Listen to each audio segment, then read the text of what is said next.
Hello everybody, welcome back. My name is Tesfaye. This is my video, the first one on study skills. On my last video, we have seen note taking from reading materials, articles, and so on. And in this video, I'm going to take you through how to take notes from lectures, for example, from meetings, and from any form of speech that we have to take or we need to take note. Um, this is study skills and specifically targeted to classroom learning. So this is of beneficial for university and high school students. And my examples and my discussion is will be circulating around classrooms. And let's go. So as I said, this is about learning, about lectures, uh, about students. So we talk about how to take a lectures note. Bear in mind that this note, as I said earlier, is developed over more than 10 years ago, where IT is not that much strong when there is no YouTube, no Facebook, uh, and most of the universities didn't start using what they use today to reach their students. So maybe today teachers use like slides like this the one I'm using to give notice for their students and give some reference as well, or give a very large reading materials through online modules or through other online platforms. Um, but this discussion is more about uh, classical classrooms, classical lectures, where the teacher come in, usually no paper, but a piece of chalk in his hand, come to the class and talk and talk and talk and talk and write a few words on the blackboard if that pleases him. This is this is how I learn actually myself. So I when I developed this training study methods, uh, I was trying to help somebody, specifically my students when I was a lecturer in a college. But still, saying that, but still, teachers, when providing slides, they don't put everything on the slide. The slide is just like this slide. Only the main idea appears on the slide, and the teachers talk based on the slide, based on the points on the slide. And most of the information could be in another note, but may not be even in the other note. But the teachers are just explaining their content is from the slide. So it is still useful that we follow uh, uh, this study skills. So when we come to lecture hall, lecture class, the most important thing is the first point: be punctual. Be before the teacher is there. Be there before the teacher is there. That's very important. Be there. Get your time set up and ready to listen and to take note. Listening is the most important thing, and we talked about that already about on perception and on other point as well. Listen carefully. It is possible that you could understand the teacher wrongly, or two people, three people could understand the teacher in three or four ways, completely differently, and maybe one of them is correct. But it is good to be punctual and to be ready to hear and to take notes. The most important point in lecture hall is to try to hear all. It is obvious that we can't write all, we can't record, we are not a tape recorder. We can't record everything the teacher says. We are not a robot that made of artificial intelligence. We can't hear, record everything, but it is possible we can't hear everything, we can't hear all. So when we hear, we can also take some words, some key words, actually key phrases that we understand from the sentence or from the whole idea that the teacher says. We can just write a note, a very short note, a phrase, and then that will help us to remember. And we can also use short forms of sentences. We come to that of abbreviations, for example. So we can quickly go write and go quickly back to listening and get the understanding of what the teacher says. In doing those, it is very, very important we don't have to miss facts and the figures, because we can't change, because we can't form our own idea, we can't develop it. Fact is fact, figure is figure. If we miss it, we missed it. Or there's only way is to ask the teacher what is the figure, what that figure is, and we have to have that. Or at least if we can't ask, we have to know that we missed that figure, and have a note of that, and we will develop our note later on. So the most important thing is listening and taking short notes. And the best students do, or what I advise to do, or what I used to do is, I will come out of the class. Maybe if I don't have any other class, I sit down, I develop that idea further. Further, before I forget it, I put a note on. If I miss something, I use from my friend.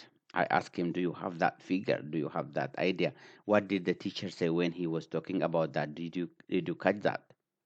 And then 2, 3 students will make the whole class, the whole lecture nearly full. And that can be very, very important, very useful. So by doing this, one, we catch the information we heard from the lecture before we forget it. Two, we make it whole, nearly or nearly complete by helping each other from the different point of view. And if the teacher provided further materials or references, that is even the best one. Read, take, add the note and the lecture together in one whole note. And then we have the lecture. We didn't miss it. We have everything. We have listened it. We have clarified asking the teacher, and we have the whole information at this time. And then once we have information, the next thing is we have to process it. We have seen how our memory works. We already have it in our short-term memory, but now we have to process it. We have to do it. We have to do and keep it in our mind. We are not talking about data processing, how the general data is being processed, which is automechanic and electromechanic with the today's computers, but it is not that we do. Um, if we are really working on projects, on especially the project that we have to use artificial intelligence, like data processing, algorithms, and so on, this time we can use electrics and some codings and so on to process and to get idea from it. But this is just a raw data that we are collecting from the lecture hall. But that way, what we have to do is we have to put together. Okay, we have to put together. We have to develop the whole stuff we have been using when we take the notes. In doing that, we have to process those informations.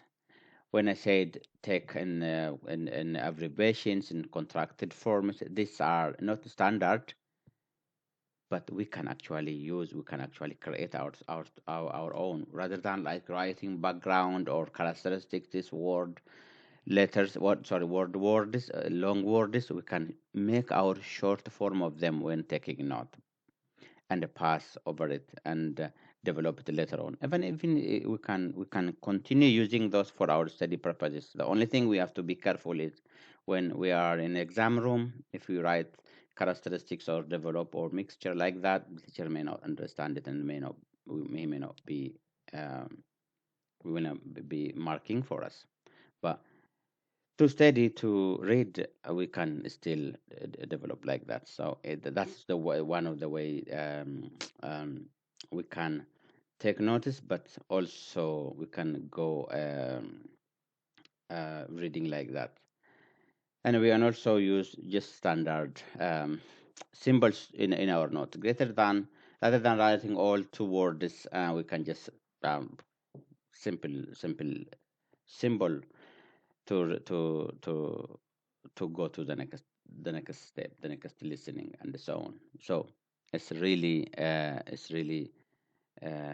fast in the lecture hall, and the teachers waiting for us.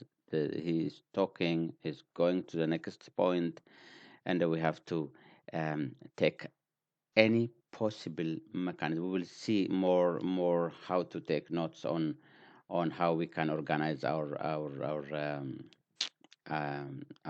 notice. We have to uh, when we're doing this, when we're taking all this information, we may also forget tomorrow if we don't write it, or if we have no experience of using them before. So it is good that we do, like for example in this, if we wrote which w slash h, and if you have never that before, oh, what is this? We could forget like very soon. So we have to develop that, process that data on. Um, yeah, that actually one what I'm talking about. If we don't process it, it is just a row. It is just a forgettable, and it is not organized. That's it. It is gone. We've seen that and on how we store data. We have to chunk it. We have to process it. We have to get information out of it. Data is a data, a raw one, maybe just a figure or maybe a phrase that has no concept in it. But when we organize it and when we process it, then we get the information. The information is usually um, permanent than the raw data. We can easily forget raw data, but information becomes more permanent than that. So we need to do that data processing. Very, very useful in study and also in remembering information. Yeah, then once the information is processed, then it should be fulfilling these five characteristics of information. Whatever we do, whatever we process and that we store should be accurate. It's not no way it should be false. It should be complete. Yeah, because we develop it should be complete and it should be timely. It should be concise, and obviously it is relevant because it's coming from the not from the class. But if whatever we are getting it from reading or from other sources, this is still apply for information. So this is really, really very important in taking notice. Otherwise, we're going to lose those important characteristics of the information, and the information is no more useful um, until it is changed. Like accuracy, the completeness changes. There, it is meaningless. It is useless. Um, yeah. Thank you for listening. For now, this is um, data processing and not taking data processing from lecture hall, from lecturers, and we will continue to other videos. And this is the references where I got the notice and developed the materials. You can get them and read more on them. Thank you very much for listening. Have a nice day.